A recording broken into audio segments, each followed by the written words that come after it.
again, everybody. It's Todd Staruch, the Horror Nerd, here at New Jersey HorrorCon and Film Festival. It's the first day of the convention.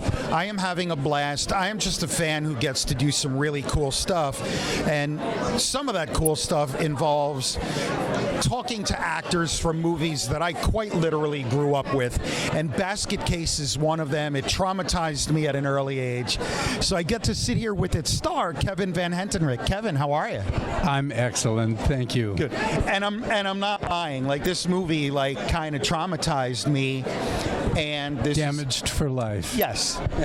This is no lie. I run a film festival called Grindhouse Nights Film Festival because of Basket Case. Because it has that gritty 42nd Street Grindhouse Theater feel. And that's what I love about it after all this time. Does it surprise you that after what? It's like 50 years almost. 40-some years. 40-some years. That people are still so invested in the film to come out to like conventions to talk to you about it? It is amazing. It is so cool. Most of the people that step up to the table weren't born when we made Basket Case. So it's just humbling and awesome. Now, as a young person, how did you get into the, get cast in the movie? Tell us a little bit about how you even came about. It's a bit of a story. You got a moment? Yes, absolutely. Let's hear it. I was an acting student. I was attending the American Academy of Dramatic Art in Manhattan. And I was going out with a beautiful woman named Ilsa, who she plays the social worker with the glasses. Oh, yes. Okay. That's Ilsa. Gotcha. All right. She was also the assistant registrar at the Academy. She said, I know this guy that makes films. You should meet him. So I said, okay. So I met him. That's Frank. Right over there. And so I got cast in 3 extra parts in the film previous to Basket Case, which is called Slash of the Knife. Mm-hmm. He liked the way I worked. Several months later, he calls me up. He has this idea for a film. He kind of pitches the film to me on the phone, and when Frank does a pitch, he does it full blown.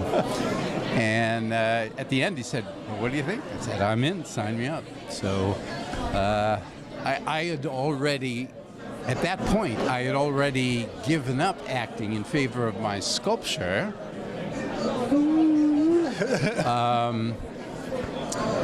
But it was too good to pass up, obviously. Got it. I gotta be honest. You look the same, man. You just look like an older version. I think about that all the time. Like, I wish I had aged that well. We were all younger once. Exactly. So just, by today's standards, there's some pretty extreme effects and stuff and gore, but by today's standards, it's almost considered tame, if you will. But back then, what was it like, dealing with some of the more intense scenes in the film? In the scene where Belial assaults Terry, some of the crew were like deeply disturbed by that, so we ended up having to close that set. So it was just Terry, Edgar, Frank, and I was pulling focus. Wow. Because they were freaked out, What is it you think makes people enjoy horror films? Why is it such a popular genre? What a cool question, thank you. Yeah. Well, we're a primitive species, present company accepted. And, fair enough. And the culture they've created is a primitive culture.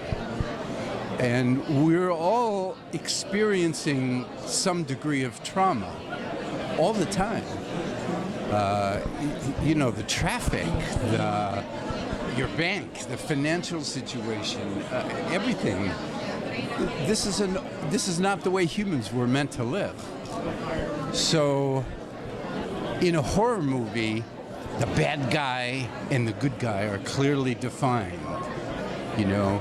So often in real life, you don't know who the bad guy is. You know, the government's supposed to be the good guy, but holy shit, you know? And in these movies, the bad guy gets it in the end, you know? Usually. Hopefully. Right. Often, occasionally. So there's a resolution to that trauma that real life lacks. Just my opinion. That is a great answer to that question. That was way more philosophical than I usually get. Sorry. No, it was great. I love it because people usually say something like, "Oh, people like to feel that adrenaline rush, but in like a safe environment." They're like blood, man. Like, yeah, you know you're in a theater. You know, like it's why people like roller coasters, right? Your lizard brain tells you you're about to slam into the ground at 100 miles an hour, but it's a safe environment. But I like that answer. That's a great answer. There's something to that too. You know, I mean, it's there's no simple answer to complex problems. Fair enough. So let's talk about, you know, your sculpture.